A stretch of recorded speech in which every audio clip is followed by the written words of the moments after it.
મિત્રો, ધોરણ 11 સાયન્સ પ્રવાહમાં આપ સૌનું સ્વાગત છે.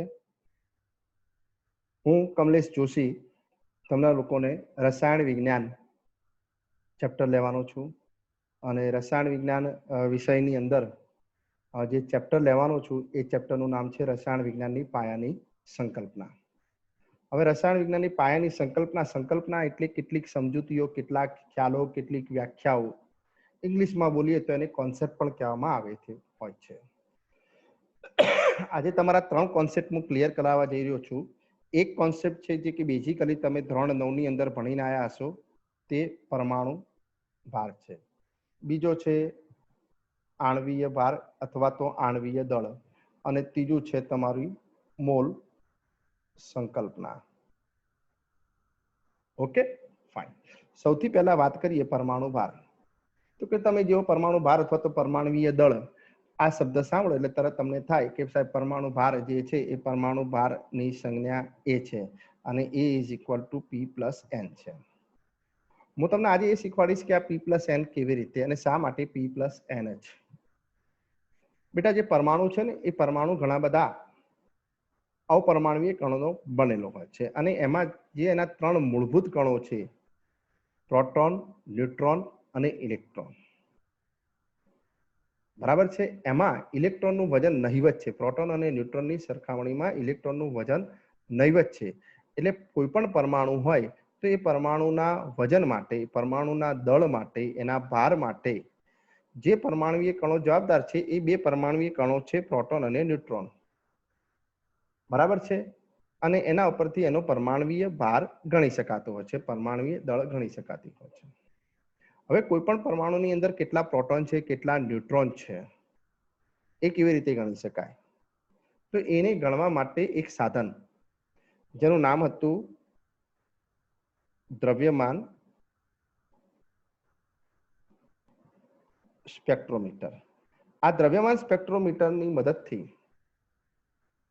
કોઈ પણ પરમાણુ હોય એ કોઈ પણ પરમાણુમાં રહેલા પ્રોટોન અને ન્યુટ્રોનની સંખ્યા ગણી શકાય અને એના ઉપરથી એનું દળ ગણી શકાયું છે. દ્રવ્યમાન સ્પેક્ટ્રોમીટર સાધનની અંદર સૌપ્રથમ પ્રમાણિત જે તત્વ નો પરમાણુ લેવામાં આવ્યો એ તત્વ હતું C12. બરાબર છે. હવે અહીંયા C12 કેમ લીધું છે? કારણ કે C12 પણ છે અને C14 પણ છે. C12 ને પ્રમાણિત ગણી આ પરમાણુનો પરમાણુ ભાર ગણવામાં આવ્યો દ્રવ્યમાન સ્પેક્ટ્રોમીટરની મદદથી. હવે એ જે C12 હતો એનો પરમાણુ ભાર આ લોકોએ 12 AMU આપ્યો. એની સરખામણીમાં હાઇડ્રોજન એ 12મા ભાગનો છે એટલે હાઇડ્રોજનનો પરમાણુ ભાર એ લોકોએ 1 AMU આપ્યો. અને એ જ રીતે ઓક્સિજનની ગણતરી કરી, ઓક્સિજનનો 8 AMU, તો સલ્ફરનો ઓક્સિજનનો 16 AMU, તો સલ્ફરનો 32 AMU આપ્યો છે. ક્લિયર? હવે તમને એમ થશે કે સાહેબ આ AMU એટલે શું? તો પરમાણુ કે જેનું વજન ખૂબ જ ઓછું છે એના ઓછા વજનનો એકમ એટમિક માસ યુનિટ તરીકે લેવામાં આવે છે. હવે આ પણ એક દળનો એકમ છે અને કિલોગ્રામ પણ દળનો એકમ છે, ગ્રામ પણ દળનો એકમ છે. ધેટ મીન્સ એમની વચ્ચે કંઈક કનેક્ટિવિટી હોવી જોઈએ, કંઈક જોડાણ હોવું જોઈએ, કંઈક સંબંધ હોવો જોઈએ. તો એ સંબંધ પણ તમારે યાદ રાખવાનો છે. તમને પૂછી શકે છે 1 MU બરાબર 1.66056 ગુણ્યા 10⁻²4 ગ્રામ. અને કિલોગ્રામની અંદર વાત કરીએ તો 1.66056 ગુણ્યા 10⁻27 કિલોગ્રામ છે. ચાલો, ક્લિયર? ઓકે. તો આ રીતે જુદા જુદા તત્વોના જે પરમાણુ હતા એ પરમાણુના પરમાણુવીય ભાર ગણવામાં આવ્યા. હવે આપણે બીજો કોન્સેપ્ટ શીખવીએ છીએ, આણ્વીય ભાર. હવે આણ્વીય ભાર કોને હોય? તો કે સાહેબ આણ્વીય ભાર કોને હોય? તો કે આણ્વીય ભાર સાહેબ અણુને હોય. અણુ શું છે? તો સંયોજન હોય એ સંયોજનનો નાનામાં નાનો કણ, સંયોજનનો નાનામાં નાનો કણ કે જે સંયોજનના બધા જ ગુણધર્મો જે છે, બધા જ ગુણધર્મો હોય એ બધા જ ગુણધર્મોને વ્યાખ્યાયિત કરતો હોય અથવા તો રજૂ કરતો હોય. દાખલા તરીકે H2O એક સંયોજન છે. હવે સંયોજન હોય એટલે ઘણા બધા જે અણુઓ હોય એ એક સાથે હોય તો એને સંયોજન કહીશું, અને એમાંનો એક નાનામાંનો કણ લઈએ તો એને આપણે અણુ કહીશું. તો હાઇડ્રોજન નું પરમાણુય દળ 2 AMU છે, ઓક્સિજનનું 16 છે, બરાબર છે, ઇઝ ઇક્વલ ટુ 18 AMU આવ્યું. આ 18 AMU એટલે એક H2O અણુનું દળ.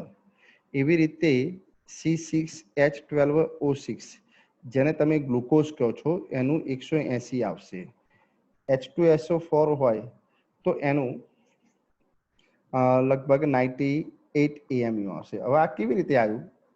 તો અણુનું આણ્વીય દળ કેવી રીતે ગણી શકાય? તો અણુનું આણ્વીય દળ એટલે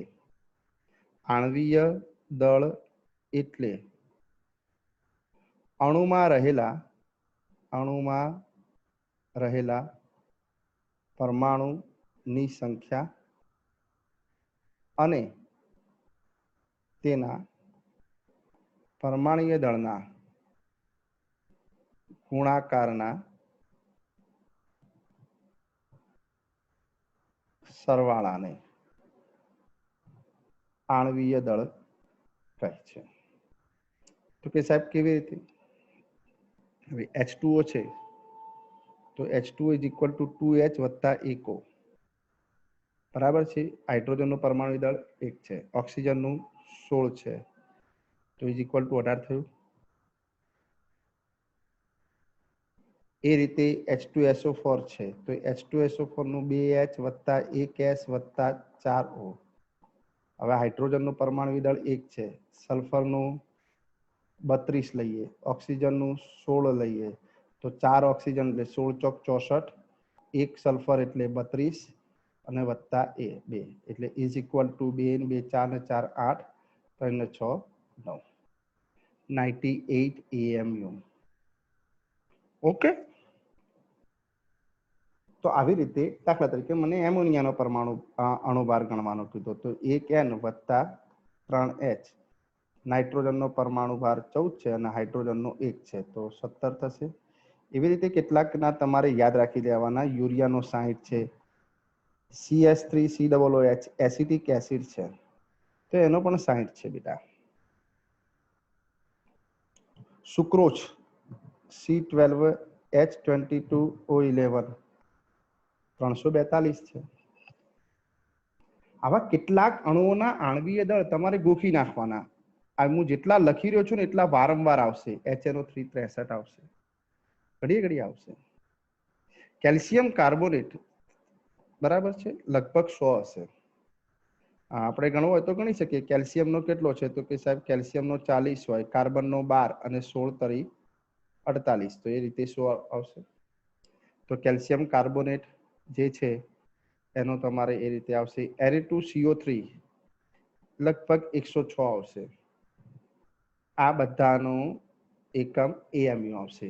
હવે 1 AMU એટલે કેટલા તો મેં તમને હજી આગળ શીખવાડ્યું એ પ્રમાણે તમારે ગોખી નાખવાનું, બરાબર છે. 27 કિલોગ્રામ. આ તમારે મોસ્ટ આઈમ્પી છે, એમ સમજીને તૈયાર કરી નાખવાનું. તો આ રીતે તમે આણ્વીય દળ ગણી શકો છો દરેકના. આ જેટલા લખ્યા ને એટલા બધાના તો તમારે બહુ યાદ રાખી લેવાના છે. દાખલા તરીકે NOH નો પણ તમારે તૈયાર કરી નાખવાનો. એ તો બહુ આવશે, 40. સોડિયમનો 23 છે, સોડિયમનો કેટલો 23, ઓક્સિજનનો 16 અને હાઇડ્રોજનનો 1. આનો સરવાળો કરો એટલે 40 થઈ જાય. ફાઈન. એવી રીતે KOH છે તો KOH તો લગભગ 56 આવશે. K નો 39 વત્તા ઓક્સિજનનો 16 અને હાઇડ્રોજનનો 1 એટલે આઈ થિંક 56 AMU આવશે. તો આવી રીતે દરેક તત્વ જે છે એ દરેક તત્વના દરેક સંયોજનના આણ્વીય દળ તમે ગણી શકો છો. ઓકે. હવે આપણે એક ત્રીજો કોન્સેપ્ટ જોવા જઈ રહ્યા છે, બહુ શોર્ટની અંદર, મોલ કોન્સેપ્ટ. હવે આ મોલ કોન્સેપ્ટ એ મોસ્ટ ઇમ્પોર્ટન્ટ છે. મોલ સંકલ્પના ખૂબ અગત્યની વસ્તુ છે. તમે ધોરણ 9 ની અંદર મોલ એટલે શું, તો મોલ એટલે વજન ભાગ્યા આણ્વીય દળ, આવું ભણ્યા હશો. હું તમને આજે એક નવી જ રીતે શીખવાડવા જઈ રહ્યો છું. મોલ એક સંખ્યા છે. મોલ એ એક સંખ્યા છે. કઈ સંખ્યા છે? 6.022 ગુણ્યા 10 ની 23 ઘાત. 6.022 ગુણ્યા 10 ની 23 ઘાત ઘઉંના દાણા હોય ને, તો એ ઘઉંના દાણા એક મોલ કહેવાય. જેમ તમે પેલા પતંગ લેવા જાઓ અને પતંગની સંખ્યા 20 હોય તો તમે એને એક કોડી કહો છો. કેળા લેવા જાઓ અને એની સંખ્યા 12 હોય તો તમે એને એક ડઝન કહો છો. એમ કોઈ પણ અણુ કે પરમાણુ કે આયન કે જેની સંખ્યા 6.022 ગુણ્યા 10 ની 23 ઘાત હોય, અણુ, અલ્પવિરામ પરમાણુ, અલ્પવિરામ આયન કે કોઈ પણ ઘટક કણની સંખ્યા 6.022 ગુણ્યા 10 ની 23 હોય તો તેને એક મોલ કહેવાય. હવે તમને એક બીજી મસ્ત વાત કહું. વૈજ્ઞાનિકો થોડા ધૂની હોય, બરાબર છે, એકદમ ધૂની હોય. એક વસ્તુની અંદર એ લોકો જ્યારે રિસર્ચ કરવા માંડે ત્યારે એ રિસર્ચ એમની કમ્પ્લીટ ના થઈ જાય ને ત્યાં સુધી એમાંથી એ બહાર નીકળતા નથી અથવા થાકતા નથી, હારતા નથી. આવો જ એક વૈજ્ઞાનિક હતો, એવોગેડ્રો. એવોગેડ્રોએ શું કર્યું? જોજો, ધ્યાન આપજો. એવોગેડ્રોએ દાખલા તરીકે ગપ્પુ મારીને સમજાવું, તમને ગપ્પુ મારીને સમજાવું છું કે એણે પાણીના અણુ લીધા અને પાણીના અણુઓ 6.022 ગુણ્યા 10 ની 23 ઘાત એક બાજુ ત્રાજવામાં નાખ્યા અને બીજી બાજુ એમનું વજન કર્યું. પેલા ઇલેક્ટ્રિક કાંટા પર નાખ્યા તો ચાલશે, બરાબર છે. તો 6.022 બરાબર 6.022 ગુણ્યા 10 ની 23 ઘાત પાણીના અણુઓનું વજન 18 ગ્રામ આવ્યું. એવી રીતે 6.022 ગુણ્યા 10 ની 23 ઘાત O2 નું વજન કેટલું આવ્યું? 32 ગ્રામ આવ્યું. બરાબર છે. H2SO4 ના 6.022 ગુણ્યા 10 ની 23 ઘાત અણુનું વજન 98 ગ્રામ આવ્યું. આમ એણે જોયું કે કોઈ પણ અણુ કે પરમાણુ કે જેની સંખ્યા 6.022 ગુણ્યા 10 ની 23 ઘાત લઈએ છે, એનું વજન ગ્રામમાં એના આણ્વીય ભાર કે પરમાણુય ભાર જેટલું આવે છે. ફરીથી આઈ રિપીટ, જો કોઈ પણ સંયોજન કે પરમાણુ ની સંખ્યા 6.022 ગુણ્યા 10 ની 23 ઘાત લઈએ તો એ 6.022 ગુણ્યા 10 ની 23 ઘાત અણુ અથવા પરમાણુનું વજન તેના આણ્વીય ભાર કે પરમાણુય ભારના ગ્રામ જેટલું હોય છે. આના ઉપરથી મોલ અને વજન વચ્ચેનો પણ સંબંધ આવે કે ભાઈ 6.022 ગુણ્યા 10 ની 23 ઘાત અણુ અથવા પરમાણુ અથવા આયન નું વજન એના આણ્વીય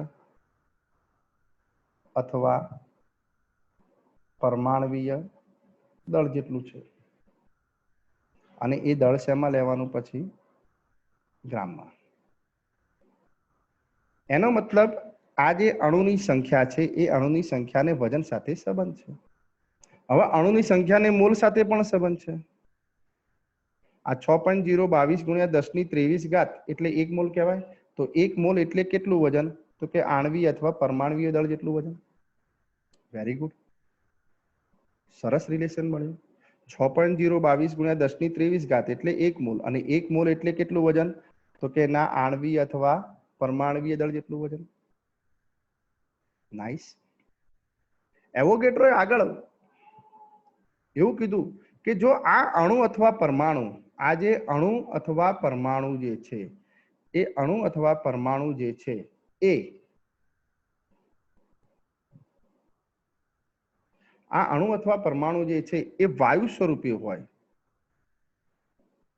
તો હજી તમે એક ચોથો રિલેશન આપી શકો છો